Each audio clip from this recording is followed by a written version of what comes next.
Hello friends, welcome to all of you. मैं प्रशांत चौबे आप सभी का स्वागत करता हूं। उम्मीद करता हूं सभी अच्छे होंगे, अच्छे से पढ़ाई कर रहे होंगे। तो टूर ऑफ ड्यूटी आजकल क्यों न्यूज़ में इतना बना हुआ है और यह है क्या और इससे रिलेटेड क्या चीज़ें हैं, तो इस चीज़ को हम पूरे होल वीडियो में हम समझेंगे और क्यों यह जो है इतना चर्चा का विषय बना हुआ है और इसके क्या पॉइंट्स हैं, इसको भी इस पूरी चीज़ में हम समझेंगे, इस पूरे होल वीडियो में हम समझेंगे। तो रोज़ की तरह सबसे पहले एक न्यूज़ आर्टिकल है कि army propose 3 year stand for civilians, यानी 3 साल की सेवा जो है अब सिविलियंस भी सेना में दे सकते हैं। तो कुछ दिन पहले सेना के द्वारा भी इस तरह की चीज़ें जो है वो बताई जा रही थी कि हाँ, इस तरह के कुछ कमीशन आ सकते हैं या इस तरह की चीज़ें आ सकती हैं कि सिविलियन भी अपना जो है सेना में योगदान दे सकते हैं। तो टूर ऑफ ड्यूटी है क्या और यह क्यों चर्चा में बना हुआ है, तो इसको पूरे चीज़ों को हम समझेंगे। तो सबसे पहले कि भारतीय सेना द्वारा सामान्य नागरिकों को जो है यानी सिविलियंस को 3 साल के लिए सेना में शामिल करने के संबंधित एक प्रस्ताव पर विचार किया जा रहा है। यानी ये चीज़ें अभी प्रस्तावित हैं, पता नहीं कहाँ से मीडिया हाउस को ये चीज़ें खबर लग गई या लीक हो गई जो है, लेकिन अभी आर्मी की तरफ से कोई ऑफिशियल ये चीज़ जारी नहीं की गई है। तो प्रस्ताव पर विचार किया जा रहा है और इस विचाराधीन प्रस्ताव को टूर ऑफ ड्यूटी कह के संबोधित किया जा रहा है। ठीक है, तो ये टूर ऑफ ड्यूटी जो है एक अभी प्रस्तावित विचार है सेना के द्वारा। अब इसके एक एक पॉइंट्स को अगर हम देखें तो उसमें समझेंगे कि हाँ ये चीज़ें क्या हैं। तो उसके पहले थोड़ा सा एक देखते हैं कि will consider Indians army 3 year tour of duty recruits for job से आनंद महिंद्रा। यानी आनंद महिंद्रा का कहना है कि अगर आप जो है टूर ऑफ ड्यूटी में सेलेक्ट होते हैं और उसके बाद 3 साल की सेवा दे देते हैं तो उसके बाद हम आपको अपने यहाँ जॉब प्रोवाइड करेंगे। तो एक एक पॉइंट को हम थोड़ा सा समझेंगे कि यह है क्या और इस बॉक्स इन्फॉर्मेशन से जुड़ी हुई चीज़ों को आप बड़े बारीकी से समझ लेंगे। तो तथ्य में है कि इस प्रस्ताव को जो मंजूरी मिली है तो यह अपनी तरह का जो है एक तरह का पहला प्रस्ताव है जो देश के जो है आम नागरिकों को सेना में शामिल होने का अवसर प्रदान करेगा। ठीक है, यानी पहला प्रस्ताव है जो सिविलियंस हैं उनको जो है अलग अलग कैटेगरी में जो है अलग अलग जगहों पे सेना में उसमें जो है उनको शामिल किया जाएगा।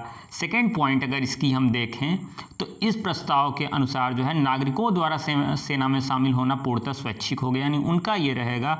और इसके अलावा जो चयन मापदंड होता है, जो आदमी का जो चयन करने की प्रक्रिया होती है, क्राइटेरिया होती है, उसमें कोई प्रकार की कोई छूट नहीं मिलेगी अगर ये चीज़ें प्रस्तावित होती हैं। तो जिस प्रकार CDS NDA के मानक होते हैं उसी प्रकार इसके भी मानक जो हैं वही होंगे। अब थर्ड पॉइंट पे अगर हम इसके आ जाएं तो प्रस्ताव पारित होने पर ऐसी उम्मीद की जा रही है कि इसके परिणाम स्वरूप सेना के वेतन और पेंशन में जो भारी खर्च जो है आता है उसमें कमी होगी और उसका जो उपयोग होगा उस जो सेना में जो बजट दिए जाते हैं उस पर अगर जो पैसा बचता है तो उसका सेना के आधुनिकीकरण के लिए उपयोग किया जा सकेगा। तो ये देखने वाली बात है कि ये कितने दूर का प्रयास होता है। ठीक है, चलिए चौथे नंबर पे आते हैं कि सेना के वेतन और पेंशन बिल में पिछले कुछ वर्षों में काफ़ी बढ़ोतरी की जा रही है। अभी आप देखिए तो 5 सालों से हम रक्षा बजट पे काफ़ी ज़्यादा पैसा खर्च कर रहे हैं और बजट जो भी पास होता है उसका 60% तो हम डिफेंस पे ही अपना खर्च कर रहे हैं। तो यहाँ पे मैंने लिखा भी है कि पिछले 5 वर्षों में रक्षा बजट में 68% की वृद्धि हुई है, वेतन में 75% की वृद्धि हुई है और रक्षा पेंशन में जो यानी जो आर्मी पर्सन उनके पेंशन में 146% की जो है वह वृद्धि हुई है। ठीक है, तो टूर ऑफ ड्यूटी का जो उद्देश्य है युवाओं को एक इंटर्नशिप अस्थायी अनुभव प्रदान करना है। यानी टूर ऑफ ड्यूटी से सीधा अर्थ आप लगा लीजिए कि सेना में इंटर्नशिप। ठीक है, और इसके लिए टूर ऑफ ड्यूटी में रैंक या फिर किसी अन्य अधिकारी रैंक के लिए किसी मतलब उसमें अच्छे खासे पैकेज दिए जाएंगे और पुनर्वास से जुड़ी हुई चीज़ें, तो इस तरह की चीज़ों को जो है उसमें जो है रखा जाएगा आपके लिए कि हाँ आप आइए जो है कि हाँ एक अच्छी रैंक दी जा रही है, आपको कुछ पैसे भी दिए जा रहे हैं। लेकिन जो है बाकी चीज़ों में जैसे पुनर्वास पार्ट हुआ, सैनिकों की स्थिति, पूर्व सैनिकों को जो स्वास्थ्य योजना था, तो इन सारी चीज़ों की आवश्यकता अब इसके माध्यम से नहीं होगी।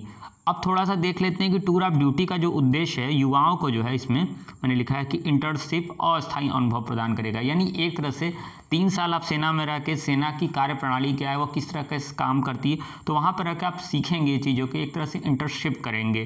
तो चलिए थोड़ा सा बाकी चीज़ों को देख लेते हैं कि शॉर्ट सर्विस कमीशन और टूर ऑफ ड्यूटी में क्या अंतर है। तो अगर आप शॉर्ट सर्विस कमीशन या परमानेंट सर्विस कमीशन की बात करें तो सीडीएस और एनडीए इसमें होता है। तो शॉर्ट सर्विस कमीशन जो होती है वो 10 साल, 12 साल, मैक्सिमम 14 साल, ठीक है। कुछ लोगों को चुना जाता है जो परमानेंट सर्विस कमीशन में आ जाते हैं, तो वहाँ पर 54 साल या आपके रैंक ऐसी है तो उसके अनुसार जो है आपकी सेवा की बढ़ोतरी होती है, नहीं तो मिनिमम तो 10 साल ही शॉर्ट सर्विस कमीशन में जो है वो चीज़ें की जाती हैं। और उसमें या आप कई माध्यम से यानी ओटीए के जरिए भी आप जाते हैं तो शॉर्ट सर्विस कमीशन वो रहता है। टेक्निकल कोई कोर्स किए रहते हैं, बीटेक हैं, तो उसके जरिए भी आप आर्मी में जाते हैं कभी कभी। तो ये सारी चीज़ें 10 से 12 साल के लिए ही रखी जाती हैं सेना में, खींच के जो है वो 14 साल जाती हैं, नहीं तो इसके ऊपर नहीं कोई जाता है। चलिए सेकंड नंबर पे आते हैं कि जो है टूर ऑफ ड्यूटी की में अवधि जो होगी वो 3 साल के लिए होगी, ठीक है। तो ये चीज़ें हैं, तो दोनों में अब थोड़ा सा देख लेते हैं कि शॉर्ट सर्विस कमीशन के द्वारा सेना में आने पर 10 साल की अवधि के लिए सेवा प्रदान करनी होती है, जबकि टूर ऑफ ड्यूटी की जो अवधि होगी वो 3 साल के लिए होगी। सीधा सीधा उन्होंने कर दिया है। चलिए बाकी चीज़ों पे अब थर्ड पे आते हैं थोड़ा सा। तो टूर ऑफ ड्यूटी एक अधिकारी के लिए 3 साल की अवधि के लिए प्री कमीशन रहेगा, प्रशिक्षण रहेगा, वेतन रहेगा, भत्ते रहेंगे, ग्रेजुटी प्रस्तावित रहेगा, पैकेज, छुट्टी का भुगतान और अन्य लागतों की अगर बात करें तो 5.12 करोड़ रुपए आएगा, ठीक है। लेकिन अगर शॉर्ट सर्विस कमीशन से अगर इसकी हम तुलना करें तो शॉर्ट सर्विस कमीशन पे जो है 836.83 करोड़ रुपए का खर्च आता है गवर्नमेंट का। यानी शॉर्ट सर्विस कमीशन के जो अधिकारी होते हैं उन पे काफ़ी सारे पैसे खर्च होते हैं गवर्नमेंट के। तो वो इसीलिए कह रही है कि हाँ हम जो है इस तरह की चीज़ लाएंगे तो थोड़े जो बजट बचेंगे तो उससे हम अन्य चीज़ें भी कर सकते हैं। चलिए बाकी पॉइंट पे आते हैं। यहाँ पर मैंने दोनों लिख दिया है, 5 से 12 करोड़ और ये, ठीक है। टूर ऑफ ड्यूटी द्वारा चयनित लोगों के लिए इस तरह की लागत 80 से 85 लाख करोड़ रुपए का आकलन किया गया है। यानी यहाँ से जो है इतना पैसा जो है वह जो है बचाया जा सकता है। तो शॉर्ट सर्विस कमीशन में अगर पूरी लागत को जोड़ दिया जाए, ठीक है, तो उसमें काफ़ी जो है वो बचेगा जो है। अब थोड़ा सा देख लेते हैं कि टूर ऑफ ड्यूटी के द्वारा चयनित लोग जो हैं वो 80 से 85 लाख रुपए जो है उनका ये रहेगा, आकलन किया गया है। अब थोड़ा सा देख लेते हैं इसके लाभ क्या हैं। प्रस्ताव बना है, दिया गया है। तो यह योजना उन लोगों को एक सुनहरा अवसर प्रदान करेगी जो सेना में पूर्ण कैरियर नहीं चाहते हैं लेकिन वर्दी की इच्छा रहते हैं। भाई बहुत ज़्यादा दिन तक सेना में नहीं रहना है पर वर्दी चाहिए, ठीक। टूर ऑफ ड्यूटी में चयनित उम्मीदवार को उन जो है साथियों की तुलना में अधिक वेतन प्राप्त होगा जिन्होंने कॉरपोरेट सेक्टर में अपना करियर शुरू किया। यानी जो कॉरपोरेट में है तो उनसे तो ज़्यादा उनको वेतन मिलेगा। और 3 वर्ष की सेवा की समाप्ति के बाद जो है कॉरपोरेट में क्षेत्र में जब वापसी करेंगे तो उनकी तुलना में वे ज़्यादा वेतन पाएंगे। यानी आनंद महिंद्रा जो कहे हैं कि आप 3 साल की सेवा दे लीजिए तो उसके बाद जब आप हमारे यहाँ आएंगे तो हम आपको ज़्यादा वेतन देंगे और अच्छे से रखेंगे, ज़्यादा सुविधाएँ भी प्रदान करेंगे। अब थोड़े से इसके पॉइंट्स को देख लेते हैं, ठीक है। 2 पॉइंट्स हैं इसके कि सेना को उम्मीद है कि टूर ऑफ ड्यूटी के द्वारा जो है भारतीय जो प्रौद्योगिकी संस्थान सहित सर्वश्रेष्ठ कॉलेजों के युवाओं को सेना में आकर्षित किया जा सकेगा, ठीक है। अच्छे अच्छे IITians जाएंगे, मेडिकल से रिलेटेड जाएंगे या लॉ से रिलेटेड जो फील्ड में हैं वो भी जा सकते हैं इसमें, ठीक है। और सेकंड पॉइंट की अगर इसकी बात करें तो इस योजना को प्रोत्साहित करने के लिए कई कदम उठाए गए हैं। जैसे 3 वर्षों तक जो है आपको कर मुक्त आय, ठीक है, यानी कोई आपके सैलरी पे कोई टैक्स नहीं। और अधिकारियों को 3 वर्ष के कार्यकाल पूर्ण होने पर लगभग जो है एक बार में 5 से 6 लाख रुपए प्रदान किया जाएगा। साथ ही अन्य रैंक जो रहेगी, अगर मान लीजिए आपकी रैंक उनसे लो है तो 2 से 3 लाख रुपए जो है आपको प्रदान किए जाएंगे। तो ये तो आपके पॉइंट्स हुए, ठीक है। और थोड़ा सा है कि इसके माध्यम से एक राष्ट्र को जो है कॉरपोरेट जगत दोनों को प्रशिक्षित, अनुशासित रहेगा, आत्मविश्वास की बात रहेगी, मेहनती बनाने की बात रहेगी, प्रतिबद्ध पुरुषों और महिलाओं को लाभान्वित करने की संभावना है।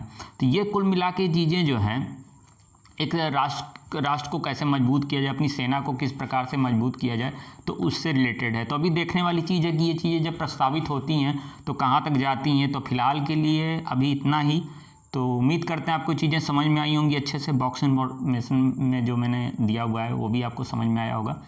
तो अभी के लिए धन्यवाद, नमस्कार, जय हिंद।